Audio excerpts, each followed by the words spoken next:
My dad's not there either. It's just me and Mom, which is the exact opposite of another, much more dominant memory from that same year. To recall that memory, I don't need any food. In that one, I've swapped the unitard for a leotard. It's navy blue and paired with opaque navy blue tights. And if my white blonde hair hadn't been sticking out of my headgear in Beetlejuicean tufts, or I hadn't been wearing my older brother's hand-me-down wrestling shoes, which are a few sizes too big for me, you would think I might be on my way to ballet class, or maybe a Halloween party. But the video makes it quite clear. I'm at a wrestling tournament. Yes, I guess it helps that I have this specific memory recorded on an ancient VHS tape labeled Wrestling 1987, Amy Wrestling, which I recently went to the trouble of transferring to DVD in order to watch it for the first time as an adult, curious to see firsthand what had become nothing more to me than an occasional dinner party anecdote. But watching myself wrestle 25 years after the fact isn't as fun as I thought it was going to be.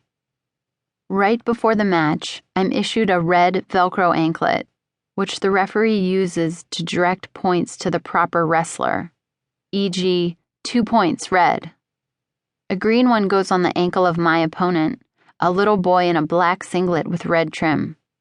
Once the anklet is on, my 5-year-old round pink face wears the expression of a little girl just now realizing what she's gotten herself into.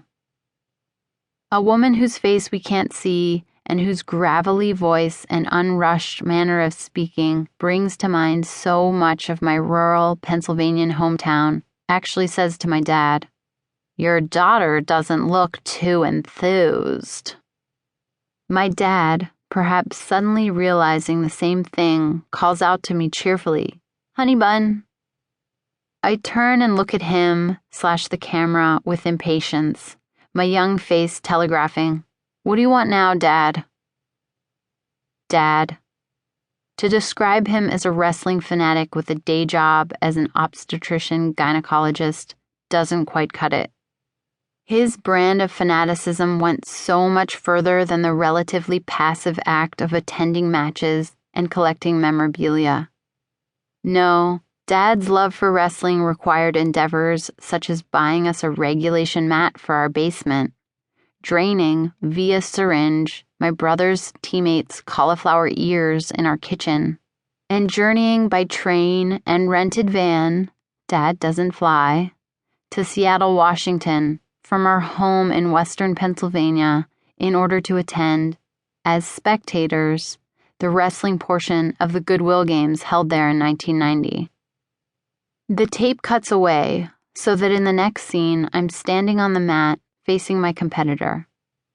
The referee blows his whistle, and within 5 seconds, the little boy has taken me down. In another few seconds, I'm on my back. "Get off your back, honey bun," my dad yells. And I'm trying, but there's something very sluggish about my movements.